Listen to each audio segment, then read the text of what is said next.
वे कैलाश छोड़कर धरती पर, फिर आकाश में, फिर पाताल तक भागे। उनके पीछे पीछे भस्मासुर हंसते हुए दौड़ता रहा। यह दृश्य देखकर देवता व्याकुल हो गए। सबने मिलकर विष्णु भगवान को पुकारा, नारायण, केवल आप ही इस संकट से मुक्ति दिला सकते हैं।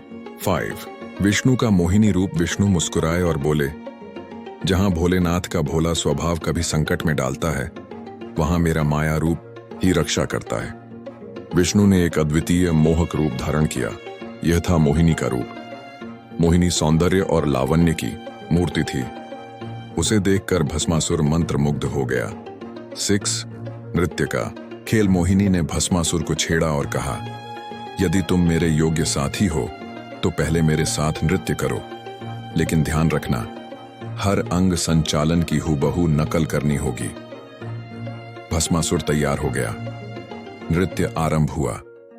मोहिनी इधर उधर हाथ पांव हिलाती तो भस्मासुर भी वैसा ही करता। धीरे धीरे भस्मासुर इतना मोहित हो गया कि बस मोहिनी की नकल में ही मग्न रहा। फिर मोहिनी ने एक विशेष भाव दिखाया। उसने अपना हाथ सिर पर रखा। भस्मासुर ने भी उसकी नकल की और अपना हाथ अपने सिर पर रख दिया। 7 भस्मासुर का अंत। ज्यों ही उसका हाथ सिर पर पड़ा, शिवजी का दिया हुआ वरदान उसी पर लागू हो गया। क्षण भर में वह स्वयं ही भस्म हो गया।